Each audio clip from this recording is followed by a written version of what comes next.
Fuji Speedway. A track born for speed. A race that became a fight for survival.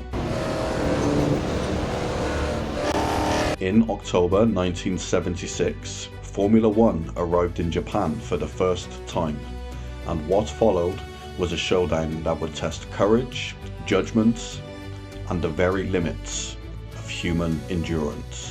This is the Forgotten Lap.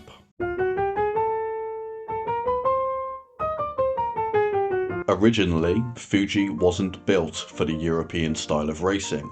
It was supposed to be Japan's Daytona, a NASCAR style oval where stock cars would thunder around at 200 miles an hour. But the dream collapsed halfway through construction. The oval was abandoned, leaving a strange hybrid: long straights, tight corners, and sweeping curves that never quite made sense. That DNA, part oval, part mental, would set the stage for one of the most unpredictable races in F1 history.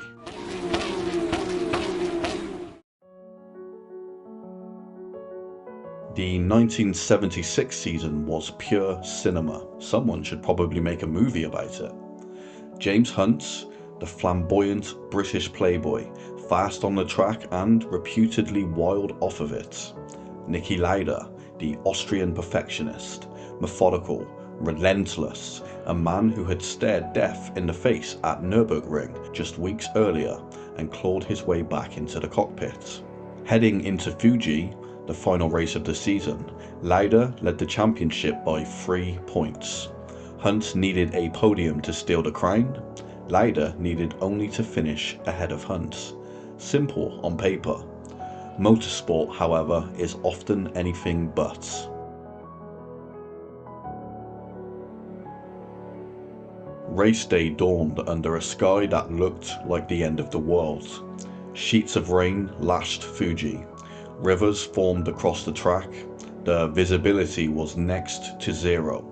Drivers debated whether to race at all, but the organisers pressed on. The title would be decided here, in a storm. When the lights went green, Hunt launched like a missile, overtaking Mario Andretti and John Watson into turn 1. Behind him was absolute bedlam, cars aquaplaning, spray blinding anyone who dared to follow. On lap 2, Lauda made his choice. He pulled into the pits and climbed out. "My life is worth more than a title," he later said. It was an act of defiance. Not against Hunt, but against the sport's apparent disregard toward driver safety. Hunt, however, pressed on, leading through the storm. For 61 laps he fought the elements, the clock, and his own nerves. Then, almost as if following a Hollywood script, disaster struck. A shredded tyre forced him into the pits. He dropped to 5th. The championship was slipping away. But Hunt wasn't done yet. He attacked with everything he had left. First he passed Alan Jones, then Clay Regazzoni. He clawed himself back up to 3rd position. Now, all he needed to do is hold on and finish the race. And finish the race he did.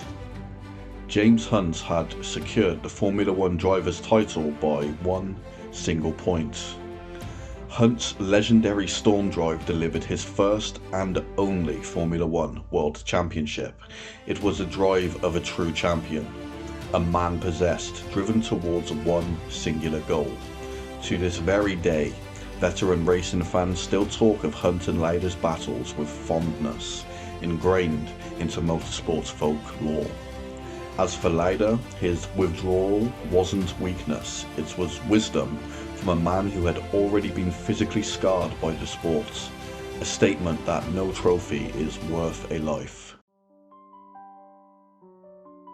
This race was motorsport at its terrifying, brilliant best, where glory and survival balances on a knife edge.